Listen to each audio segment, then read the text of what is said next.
مجھے سر ذرا point of personal explanation ہے.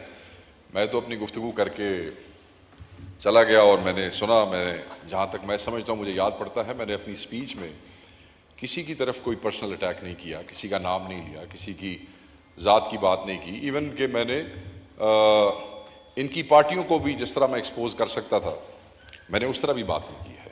ایک میرے دل کے قریب, اور میں سمجھتا ہوں کہ آپ کے اور بہت سے بھائیوں کے دل کے قریب یہ ایشو ہے کہ غریب زمیندار کاشتکار ہمارا ووٹر ہے اور وہ بیچارہ مصیبت میں ہے. ہم اس کے لیے آواز اٹھا سکتے ہیں اور ان کی طرف ہم دیکھتے ہیں کہ یہ اس کے لیے اچھی بات کریں. اللہ اللہ خیر صلاح.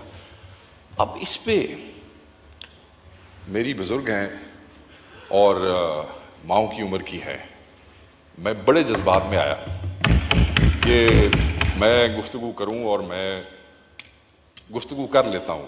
جو لوگ مجھے جانتے ہیں وہ یہ سمجھتے ہیں کہ میں نے اس معاملے میں کبھی حیا شرم یا کبھی کسی کا اولا شولا کو نہیں رکھا میں نے. مگر اب میں سوچ رہا ہوں کہ میں ان کی عمر دیکھتا ہوں اور پھر میں دیکھتا ہوں کہ خاتون ہے.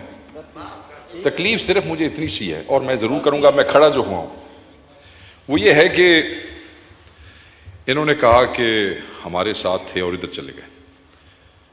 میں تاریخ تو ضرور درست کروں گا. میں ان کی پارٹی ٹکٹ پہ کبھی ایم این اے بن کے سیوان کا حصہ نہیں رہا.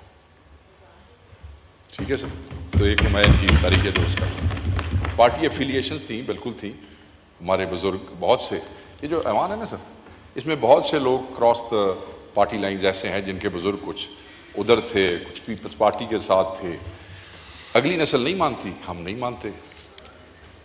سو اس میں کسی کو تکلیف میں آنے کی ضرورت نہیں ہے. کسی کو کسی کے ساتھ اس قسم کی گفتگو کرنے کا فائدہ کوئی نہیں ہے, کیونکہ اگر میں لائنوں کی طرف توجہ کرنا شروع کروں گا تو میرے بہت سے دوست اور بزرگوں کو شرمندگی ہوگی. اس لیے کہ بہت سے لوگ اچھی بات کی آپ نے. میں اس کو سر ختم ایسے نہیں سر, مجھے اتنا سا ٹائم ضرور دیجیے گا, یہ میرا حق ہے. اگر میں اچھی بات کر رہا ہوں تو اس حق کو آپ کی مہربانی ہے, آپ اس کو ریکگنائز کر رہے ہیں. میرا رائٹ بھی ہے ان کے مطابق. آئی ایم گریٹفل کہ آپ نے مجھے دیا.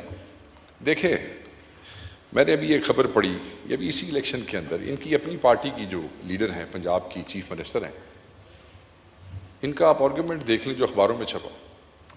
What have you done for the party? And then she started questioning کہ جی, یہ اخبار میں نے بھی پڑھا تھوڑی دیر پہلے. میں نے کہا ذرا صرف اپنی پارٹیوں میں جگہ بنانے کے لیے بڑا ظالم کلچر ہے سر. مطلب بیجا خوشامد اپنی لیڈرشپ کی صرف پارٹی میں سیٹیں سیکیور کرنے کے لیے. بھائی جب آپ نے آنا ہی فارم 47 کے اوپر ہے تو اس کے بعد آپ کو اپنی پارٹی میں خوشامد کی ضرورت تو ہے نہیں. ٹھیک ہے جی. اور اپنی پارٹی میں اپنی جگہ بنانے کے لیے ایسے لوگ جو آپ کا احترام کرتے ہیں, میں آپ کا احترام کرتا ہوں, ایسے لوگ جو آپ کا احترام کرتے ہیں, خام خواہ ان کے اوپر جملے بازی کرنا, شیخ صاحب تھینک یو, ان کو چھیڑنا, آگے آپ کا یہ نامناسب ہے اور ہم اس کی مذمت کرتے ہیں. میں سمجھتا ہوں کہ جو الفاظ انہوں نے استعمال کیے ہیں وہ غلط ہیں.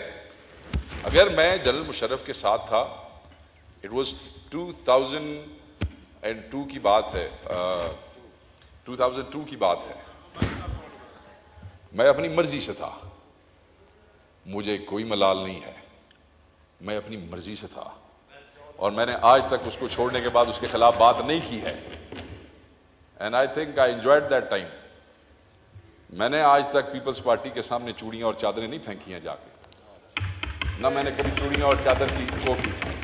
مگر آج آپ ان کے ساتھ بھی بیٹھے ہیں, جمہوریت کا حسن کہہ سکتے ہیں آپ کچھ بھی کہہ سکتے ہیں. شکریہ. بس آخری بات سر, میں ختم کر رہا ہوں. سو میں صرف اس احترام کے ساتھ, یار میں مکال ہی دونوں ڈپٹی اسپیکر یاد آ گئے, میں مکال تشریف رکھیں. میں جی سر شیخ آخری صاحب بات وائنڈ کرتا اپ ہوں کریں, سر, وائنڈ اپ کریں. نام بھی نہیں لیا, آخری بات سر. پھر اگر آپ نے ایسے کرنا ہے تو پھر میں اپنے حساب سے بات کر لیتا ہوں. میں بات ختم کر رہا ہوں. اگر ان کو شوق ہے آخری بات کریں شیخ صاحب. میں صرف اس کے ساتھ کہ کیونکہ یہ بزرگ خاتون ہیں, ہماری ماں کے برابر ہیں, ان کا بڑا احترام رہا ہے, انہوں نے یہ جو زیادتی کی ہے میں اس کو درگزر کرتا ہوں. اگر اس کے علاوہ ان کی پارٹی کا کوئی بھی اور آدمی ہوتا تو میں اس کی لیریں کر کے جاتا یہاں.